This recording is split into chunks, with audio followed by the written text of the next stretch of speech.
প্রথমবারের মতন আয়শার মডেলের স্লিপার কোচ বাস বহরে অ্যাড করলো ইম্পেরিয়াল এক্সপ্রেস। আসসালামু আলাইকুম ভিউয়ার্স, আজ এই নতুন ভিডিওতে আপনাদের সাথে শেয়ার করব ইম্পেরিয়াল এক্সপ্রেসের বহরে যুক্ত হওয়া প্রথমবারের মতন আয়শার মডেলের স্লিপার কোচ বাসটি সম্পর্কে। সম্পূর্ণ ভিডিও জুড়ে আমি আপনাদের সাথে রয়েছি শামীম আলম। ঢাকা চট্টগ্রাম কক্সবাজার রুটের অন্যতম জনপ্রিয় অপারেটর ইম্পেরিয়াল এক্সপ্রেস সম্প্রতিকালে তাদের বহরে যুক্ত করে ফেলল 1 ইউনিট আয়শার স্কাইলাইন 20.15 মডেলের চেসিসের উপর নির্মাণ করা স্লিপার কোচ এসি বাস। ধারণা করা হচ্ছে যে ইম্পেরিয়াল এক্সপ্রেসের সমগ্র বহরের জন্য কিন্তু এটি সর্বপ্রথম আয়শার মডেলের sleeper coach AC bus. Imperial এক্সপ্রেসের বহরে যুক্ত হওয়া এই বাসটিকে নির্মাণ করা হয়েছে ভারতীয় আয়শার স্কাইলাইন 20.15 মডেলের চেসিসের উপর, যেটি কিন্তু বাংলাদেশের অনেক বাস মালিকরাই তাদের বহরের জন্য অ্যাফোর্ড করছে স্লিপার কিংবা সুট ক্লাস বাসের জন্য। লাক্সানা ডিসকভার SR3 মডেলের অসাধারণ এই স্লিপার কোচ সুট ক্লাস বাসটি নির্মাণকারী প্রতিষ্ঠান দেশেরই নিউ প্ল্যান ইঞ্জিনিয়ারিং ওয়ার্কশপ।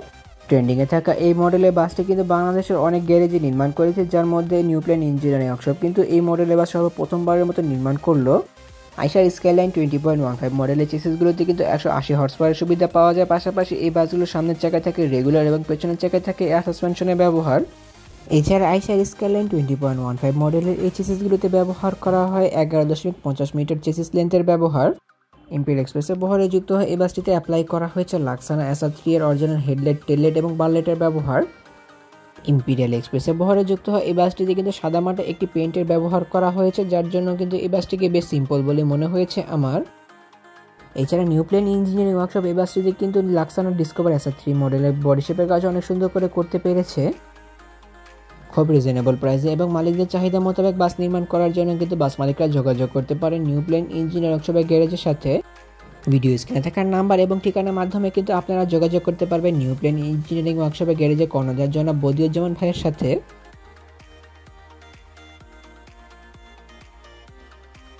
বাসটির ফ্রন্ট থেকে শুরু করে বাসটির ব্যাক পর্যন্ত কিন্তু বেশ ভালো মানের কাজে উদাহরণ দিতে পেরেছে নিউ প্ল্যান ইঞ্জিনিয়ারিং ওয়ার্কশপ। এই বাসটিতে যে লাক্সানা বাসের সেটআপটি ব্যবহার করা হয়েছে, মানে লাক্সানা বাসের অরিজিনাল হেডলাইট, টেললাইট এবং বারলাইট, সেগুলো কিন্তু বেশ দামি, যার জন্য ধারণা করা হচ্ছে এই বাসটির প্রাইস কিন্তু অনেকটাই বেশি। ইম্পেরিয়াল এক্সপ্রেসের বহরে যুক্ত হয় এই বাসটি বর্তমানে সার্ভিস প্রদান করছে ঢাকা থেকে চট্টগ্রাম কক্সবাজার রুটে। অনেকটা এই বাসটির বাইরের অংশ ঘুরে দেখলাম, চলুন এবার একটু বাসটির ভেতরের অংশ থেকে ঘুরে আসা যাক। নিউ প্ল্যান ইঞ্জিনিয়ারিং ওয়ার্কশপ এই বাসটির ড্যাশবোর্ডে অনেক সুন্দর কাজ করতে পেরেছে, যেখানে চালকের আসনের কাছে ব্যবহার করা হয়েছে গাড়িটি পরিচালনা করা সকল সরঞ্জামাদি। গাড়ির ভেতরে বাইরে লাইটিং কন্ট্রোল আদি সম্পূর্ণ চালকের আওতাধীন এবং রিয়ার ভিউ ক্যামেরা টিভিসিটি ড্যাশবোর্ডে ব্যবহার করা হয়েছে। পাশাপাশি বাসটির সামনের অংশে সিলিংয়ের কাজও অনেক সুন্দর করে করতে পেরেছে তারা। বিজনেস ক্লাস ফরমেশন মানে 2x1 ফরমেশনে কিন্তু বাসগুলোতে ব্যবহার করা হয়েছে আপার এবং লোয়ার ডেকের সর্বমোট 30টি স্লিপার বেডের ব্যবহার, যেখানে এই বাসটিতে কিন্তু কোনো প্রকার স্লাইডিং বেডের ব্যবহার করা হয়নি, প্লেন বেডের ব্যবহার করা হয়েছে সম্পূর্ণ এই বাসটিতে। এছাড়া এই বাসটির ভেতরে করা হয়েছে কালারফুল এবং চেন এলইডি লাইটিং ডেকোরেশনের ব্যবহার এবং সিলিংয়ে ব্যবহার করা হয়েছে ক্যালোগ্রাফিক্যাল লাইটিং ডেকোরেশনের ব্যবহার, যেটি কাঠের কারুকাজের উপর নির্মাণ করা হয়েছে। এগুলোর জন্য কিন্তু বাসটির ভেতরের সৌন্দর্যতা আরও অনেকটা সুন্দর করে ফুটে উঠেছে।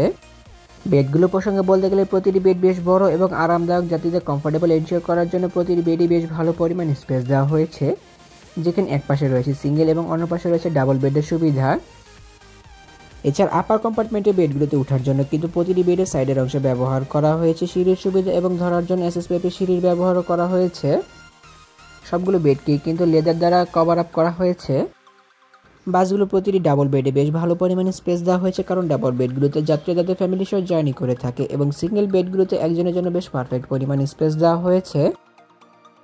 লং টাইম ইউজ করার ক্ষেত্রে এই বেডগুলো নিয়ে যাত্রীদের কোনো কমপ্লিমেন্ট থাকবে না বলে ধারণা করা যায়, কিন্তু চেসিস নিয়ে কীরকম মতভাব থাকবে তাদের সেই নিয়ে আমি তেমন কোনো কিছু বলতে পারবো না। যেহেতু কোনো প্রকার স্লাইডিং বেডের ব্যবহার করা হয়নি, সো কোনো প্রকার বাঙ্কারের ব্যবহার নেই। পা মেলিয়ে শোয়ার জন্য কিন্তু জুতা রাখার জন্য বক্সের ব্যবহার করা হয়েছে পায়ের কাছে।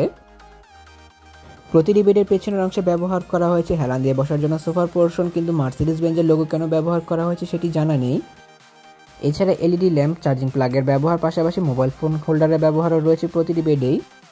প্রতিটি বেডের মাথার উপর রয়েছে রিডিং লাইটস এবং এসি কন্ট্রোলার, পাশাপাশি সুপারভাইজার কলিং বেল সুইচের ব্যবহার, যা যাত্রী নিজের প্রয়োজন মোতাবেক ব্যবহার করবে। ইম্পেরিয়াল এক্সপ্রেসের বহরে যুক্ত হয় এই বাসটি বর্তমানে সার্ভিস প্রদান করবে ঢাকা থেকে চট্টগ্রাম হয়ে কক্সবাজার রুটে। ধারণা করা যাচ্ছে এই বাসটিতে জার্নি করার জন্য প্রতি যাত্রীকে প্রতি সিটের জন্য ব্যয় করতে হবে 2000 টাকা ঢাকা থেকে কক্সবাজার রুটে। তাছাড়া তাদের নবগত রুট মানে ঢাকা থেকে সিলেট রুটে এই বাসটি সার্ভিস প্রদান করতে পারে। যদি এই বাসটি সিলেট রুটে সার্ভিস প্রদান করে তবে প্রতি বেডের জন্য প্রতি যাত্রীকে ব্যয় করতে হবে 1100 টাকা। বাসটির অসাধারণ কাজের জন্য অবশ্যই প্রশংসার দাবিদার রাখে নিউ প্ল্যান ইঞ্জিনিয়ারিং ওয়ার্কশপ। বাসটির ফ্রন্ট ব্যাক সাইড ইন্টেরিয়র পাশাপাশি বাসটির এক্সটেরিয়র নিয়ে বেশ ভালো মানের কাজের উদাহরণ দিতে পেরেছে নিউ প্ল্যান ইঞ্জিনিয়ারিং ওয়ার্কশপ। কিন্তু আইশার মডেল চেসিস ব্যবহার না করে কিন্তু অন্য কোনো ব্র্যান্ডের চেসিস ব্যবহার করলে বেশ ভালো হতো বলে আমি মনে করি। তাহলে ভিউয়ার্স, ভিডিওটি কেমন লাগলো তো কমেন্ট করে কিন্তু অবশ্যই জানাবেন। যদি ভিডিওটি ভালো লেগে থাকে তবে অবশ্যই লাইক ও কমেন্ট করবেন এবং ভিডিও লিঙ্কটি আপনার বন্ধুদের সাথে শেয়ার করতে পারেন। এছাড়া অসংখ্য ধন্যবাদ জানিয়ে নিউ প্ল্যান ইঞ্জিনিয়ারিং ওয়ার্কশপ কর্তৃপক্ষকে আমার কাছে ভিডিও কভারেজে ইনভাইট করে ভিডিও করতে দেওয়ার সুযোগ করে দেওয়ার জন্য। এমনই কিছু ভিডিও পেতে কিংবা দেশের পরিবহন জগতের সকল তথ্য বিস্তারিত জানতে কিংবা নতুন বাসগুলো আপডেট সবার আগে পেতে অথবা ভ্রমণ সংক্রান্ত কোনো তথ্য জানতে আমার এই চ্যানেলটিকে সাবস্ক্রাইব করে পাশে থাকার অনুরোধ রইল। খুব শীঘ্রই ফিরছি নতুন কোনো ভিডিও নিয়ে। সেই প্রত্যাশায় আজকের ভিডিও এখানে শেষ করছি। আল্লাহ হাফেজ।